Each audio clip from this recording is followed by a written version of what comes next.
little taster there. Matt, you must be very excited about this. Yeah, very much so. We've been looking forward to this for a number of years now, really. I think there's so many fans out there that are hungry for more and can't wait to hear what Michael was working on. Well, Kevin, you've heard it. What's it like? Is it any good? It is good, actually. Yeah, I was lucky enough to go to an exclusive playback, the first playback in the world last night with an invited room of journalists and more. And I was, initially quite sceptical because I am a big fan. I've loved this man's music since the age of 4, and yet we've got tracks which, of course, he deemed imperfect for some of the biggest selling albums of all time. However, with new contemporary producers like Timbaland and Rodney Jerkins and Stargate getting involved, enhancing these tracks with solid production, we've got a collection of 8 songs which I still think stand out as genuinely solid Michael Jackson tracks and will sound great on the radio in 2014. So I was impressed with what they've done. And they also some outstanding pop songs, because that's what he did. He was a genius at creating great pop music. Well, Matt, that must be very reassuring for you as a super fan, because obviously a lot of critics will have been quite nervous about this release. Yeah, I think what's great about this album is that it's 2 streams. So you've got the modernised version, so I think they're calling it contemporized or something like that. They've made up this wonderful word to modernise the music. And that's great because it's going to be very radio-friendly, very 2014. But then, whilst that's great for the public, I know the fans really want to hear Michael and how he last heard it. And that's going to be on the deluxe version. What we can do, we can listen to those originals.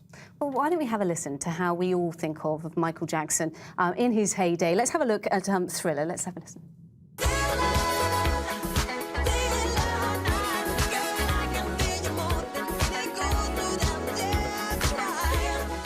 Well, this is what most people love Michael Jackson for. Do you think that people are going to love this new modern Michael?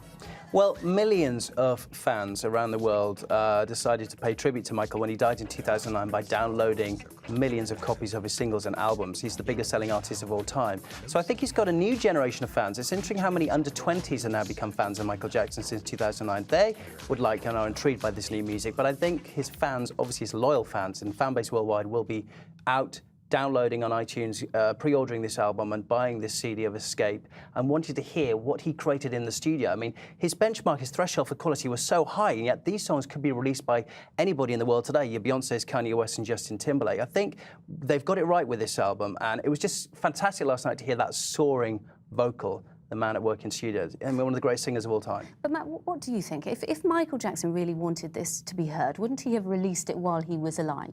Well, there's certainly an argument to say that he wouldn't have, although some of this was working on and probably would have been released.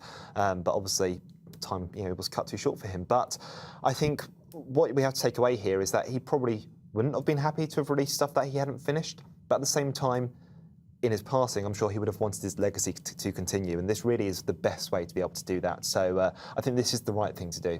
OK, well, we had lots of tweets and messages. On Facebook, David Parsons says it's not new music, it's music taken from live performances and old music.